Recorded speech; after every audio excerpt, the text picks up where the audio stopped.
વડોદરા શહેરમાં વારંવાર સર્જાતા અકસ્માતો તો ચિંતાનું કારણ બની જ રહ્યા છે, પરંતુ તેમાં પણ જે નશામાં ધૂત થઈને કાર ચાલકો કાર ચલાવી અકસ્માત સર્જી રહ્યા છે તે વધુ ચિંતાનો વિષય છે, કારણ કે આવી ઘટનાઓ સામાન્ય બની રહી છે। રોજબરોજ વારંવાર આવી ઘટનાઓ સામે આવી રહી છે। વધુ એક ઘટના Sun Pharma road Galaxy hospital સામેથી આવી છે કે જ્યાં એક નશામાં ધૂત કાર ચાલક બેફામ કાર હંકારી રહ્યો હતો અને જ્યારે તેને કાર પરથી કાબુ ગુમાવ્યો ત્યારે આ કાર ડિવાઈડર અને થાંભલા સાથે ધડાકાભેર અથડાઈ હતી। ટક્કર એટલી જોરદાર હતી કે કારની એરબેગ પણ ખુલી ગઈ હતી ને કારની આગળનો ભાગ કે જે ચકનાચૂર થઈ ગયો હતો। ઘટના બનતા જ આસપાસના સ્થાનિક લોકો દોડી આવ્યા હતા અને આ નશામાં ધૂત કાર ચાલક સામે ભારે રોષ જોવા મળી રહ્યો હતો। તેનો ઉગ્ર વિરોધ પણ કરવામાં આવ્યો હતો અને સ્થાનિકોએ માંગ કરી છે કે ટ્રાફિક નિયમોનું યોગ્ય પાલન થવું જોઈએ।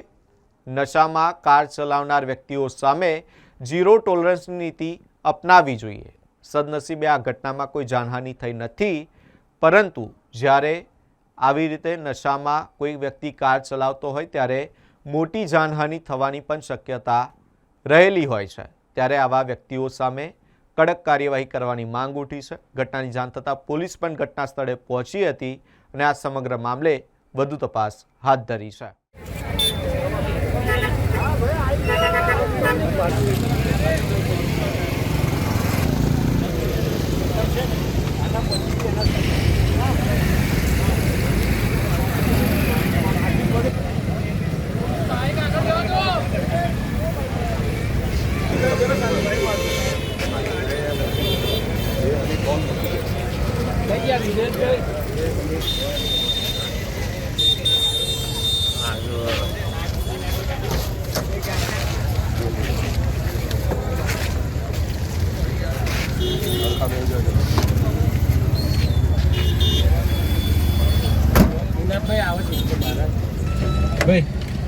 પ્લીઝ રિક્વેસ્ટ આ કંઈક એક્સિડન્ટ સન ફાર્મા રોડ પર એક્સિડન્ટ થયો છે અને આ છેલ્લા 3-4-6 મહિનામાં ત્રીજો ચોથો લાગે છે અને ઘણાને બે પાસ ને બહુ સ્પીડ પર ગાડીઓ જાય છે, સ્કૂટરો જાય છે।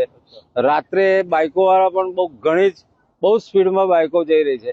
એટલે કોર્પોરેશનને એક રિક્વેસ્ટ કે બમ્ફર કે એવું કાયદાના ધોરણમાં જે આવે તો સ્પીડ ચેકઅપ થાય એની વ્યવસ્થા કરે। અમે અહીંયા જ હતા, અમે રહીએ છીએ। આ સ્પીડ તો કેટલી હતી આ તો ખબર નહીં, પણ આ બહુ પીધેલું હતું અને એમે બહુ સ્પીડમાં ગાડી હતી અને એમને જો ગાડી તમે જોઈ શકો છો કઈ હાલત છે ગાડીની। કેટલા લોકો અંદર સવાર હતા એવું? એમાં એક તો કદાચ એક જ હતો, આ એકલો જ, અમે ખબર નહીં એટલે એક્ઝેક્ટલી કેટલા પર્સન હતા, પણ એકલો જ હતો, પણ આ બહુ પીધેલું હતું। કેટલું ગંભીર વાગ્યું છે? એટલે એમને તો કંઈ લાગ્યું નહીં, તો એવું કંઈ જોયું નહીં એક્ઝેક્ટલી કે કેટલું ગંભીર એટલું એમને ઇન્જુરી છે। પણ આ જેવી રીતે તમે જોઈ શકો છો ગાડી જો ઠુકાઈ છે એમના બહુ સ્પીડમાં છે ને આ પીધેલું હતું, તો એના માટે કોઈ રાહદારીને કોઈ અકસ્માત નડ્યો કે કોઈને ના, ટક્કર મારી હોય? ના એવું કશું જ નહીં થયું, આ કશું નહીં।